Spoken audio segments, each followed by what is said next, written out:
Now, back to football and another beautiful 95-7 the game appearance for none other than the man they call Baldy, here to break it down. Halfway through this season already, Baldy, what the hell? I know. It's cruising. Like the bus, the train left the depot. Like either you're on the train or you're not, man. But, it's going to be Thanksgiving. It's going to be the holidays. It's going to be, playoff season before you know it. And, for what we're going to talk about today, like it's about time the 49ers get on that train, to the playoffs in January. And it really, what we saw against the Rams was awesome. Little bye week, rest, recover, get Debo out there. And let's see what this thing looks like against the Chargers this weekend. Well, we definitely want you to break that down, but I'm glad you brought up playoffs, because here's the statement that I just made a short time ago, and we can do all of the cliches. Anything could happen. There could be injuries. Yeah. Outside of all that junk, explain to me how the 49ers don't end up in the playoffs. Like, who outside of Eagles, Cowboys, Giants, Vikings, whoever the hell wins the South, Seahawks, 49ers, who's going to crash that party? It shouldn't happen. I mean, it would be the worst season the 49ers have ever had if they don't. I mean, it's just that clear. Because if you just look at it, I always think the stars win games for you. It's a star-driven business. And so if you look at Trent Williams, you look at Kittle, you look at Debo, you look at McCaffrey, Bosa, Warner. I mean, those are the highest-paid players at those positions almost across the board. Like, they're superstars in this industry, and they all can affect games. And so you put those guys out on the field every week, and not to mention, what Hufanga is doing right now and getting Armstead back and blah, blah, blah. Like, this team should make this run starting this weekend, and it shouldn't end until deep in January or February. And we're hoping February, Baldy, and I would love to see you down there in Arizona at the Super Bowl for a live in-person rendition of this very show. But Kyle Shanahan this week, he had a whole week to prepare offensively to have Debo, and hopefully Juszczyk is back soon, and Christian McCaffrey. How does he employ all these different weapons now? Well, the big thing is they'll have plays for each guy, and they'll have concepts for certain situations, whether it's red zone, third downs. The key, though, is to stay on the field. And so you got to convert third downs. I mean, if you're 3 and out because of whatever, penalty, drop pass, poor throw, whatever it is, like, you can't ever get into your playbook. You can't get into your game plan. And so the big thing is to get volume of plays, to put plays together, 7, 8, 9, 10 plays as often as you can. It's nice when you can score in one. You'll take that every time you can do it. But the worst thing is, and what will happen and can happen, is if you just have a bad series and you're 3 and out and you're punting it, and you don't get those balls to McCaffrey and Debo, and you don't see those combinations. They should be more difficult to defend going forward here with all of those guys in a route, in some sort of concept, 3-by-2, whatever it might be. So they should be more difficult to defend, which should allow them to complete more passes, make more plays, stay on the field longer. Baldy, I'd like to ask you about Jimmy Garoppolo, because it's been 5 years of talking about this guy back and forth, and I almost feel like with this next 9-game stretch, he's still, after everything we've watched, he still has the opportunity to paint his own narrative. He's going to be a free agent. He's now surrounded by stars. So how do you think these next 9 games affect the future of his career? Well, look, I mean, we saw what happened. I mean, this is like this whole season. Like, he's got a chance to be the biggest star. I mean, total redemption. He's out of the building. It's Trey Lance's team. It's, the Trey area. It's all that stuff. And he's out there rehabbing an injury going, all right, I took a team to a Super Bowl. We went deep in the playoffs last year. He's heard everything, and then, he couldn't get out of the building, and it just worked out. And so, really, it's kind of like house money for him right now. Like, he's got a chance to really fuel this team to another run. And if he does fuel them to a run, it'd be hard not to bring him back. I mean, like, nothing against Trey Lance, but you're talking about a guy that has played 3 games in the last 3 years. So, to me, this could be it could be a long-term thing.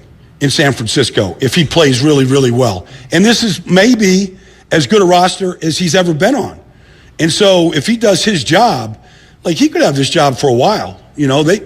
At some point, you could draft these guys with the third pick, give up all the picks that they did. Doesn't ensure anything.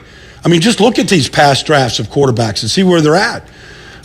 Justin Fields might turn out really good, but Darnold, Baker Mayfield, look at all these guys right now that are basically backup quarterbacks at this point.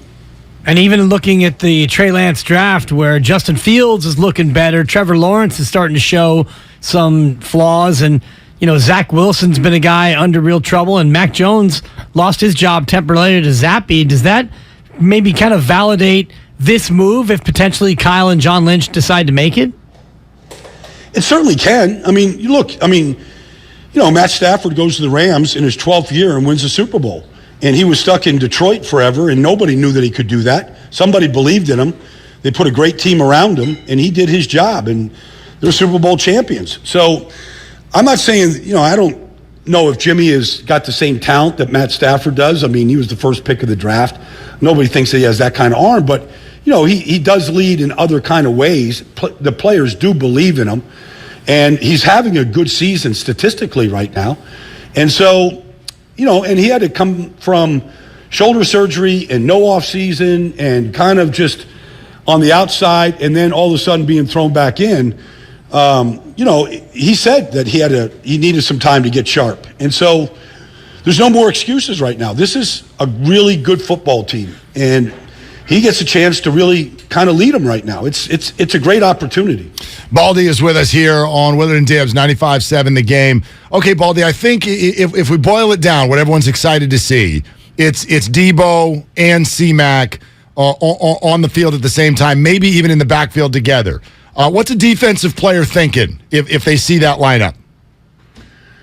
Well, who's going to get the ball? Who's the decoy? Who's getting the ball? I mean, that's the first thing. So you're sitting back there and, you're going to probably have some sort of, they've always got some pre-snap motion going on. And so at the end, wherever you're lined up, that's kind of what you're defending. But really, like, who's getting the ball and how are they getting it? Is it a fake to McCaffrey and a give to Debo? Is it a pass? Is it play action off it? There's multiple options when you put those guys on the field together or in the backfield together. And I could see situations where Juice, when he comes back from this, this hand injury, I could see where Juice is on the field with Debo and McCaffrey and some sort of full house backfield. And maybe some things that we haven't seen yet before. I'm anxious to see the creativity that they have by formation, by motions, by just personnel groupings. I'm anxious to see what we get to see the second half of the season right now. Yeah, we saw a lot of 13 personnel with Juice out in the last game, and now with a full week, I wonder if we don't see that full house backfield, Baldy. Little old school triple option. I guess it's not a triple option if Jimmy G is the QB. There's not much of a threat for him to run. On the other side, this Sunday night, the Chargers, what do you make of where they are offensively with all their injuries, but with a still elite quarterback? Well, the I just saw him last weekend in Atlanta, did the game. The quarterback, he's their max protection, he's their run game, and he's their quarterback. He's everything. I mean, they throw more short passes than anybody in the league because they can't really run it. They're not very good. Them and the Rams and the Tampa Bay Buccaneers are the three worst teams in the league at running the football right now. They rely really on Herbert to drop back, extend plays. He's the least sacked quarterback in the league. It's almost impossible to get him to the ground. He just extends plays, and then he's just a sharpshooter. He puts people right in the periscope, and he can put it right where he wants to put it. I mean, it's rare. But they're not. I don't think they're a very good team. They're not good defensively. I just think the 49ers match up really well. I mean, what they did to the Rams in the second half, like they're capable of doing that to the Chargers for 4 quarters and playing their best football. I haven't seen the Chargers take anything away. Now, maybe Joey Bosa's back this week. I don't know exactly what's going on right there. He'll definitely make a difference. They've been playing without him for the last 5 or 6 weeks. Khalil Mack made the play of the game last week to win the game, stopped a touchdown by Drake London and stripped it and got him into scoring position. But they're just a one-dimensional team. And I don't know if Keenan Allen's going or not going, but, I mean, Really, Josh Palmer stepped up last week, made some good plays for him. But, Mike Williams is still out. He's their deep threat. They're pretty limited. And I would think that Nick Bosa might have a pretty good time lining up against the right tackle for the Chargers this week. Baldy, you talk about Herbert, and I know at the beginning of the year it was kind of like Allen, Mahomes, and Herbert, and then it sort of became just Allen and Mahomes. And even though, as you said, he's fantastic, yes, they're 5-3, but like the Browns have scored more points than them this year. Yeah. So he's great, but why aren't they better? Well, they lost their All-Pro left tackle, Rashawn Slater. They've had injuries at center. They've had injuries at right tackle. They got a rookie right guard. Their tight ends are not good blockers, none of them. So they have a hard time just running any kind of a strong side run. They really don't have a backup running back to Austin Eckler. The guy scored 30 touchdowns now since the start of last year. Right. Nobody's even close to him. Like Cooper Kupp is the next closest guy with 22. Like he's got 8 more touchdowns than anybody else in the league since the start of last year. Like he kind of does everything for him, but he can't do it all.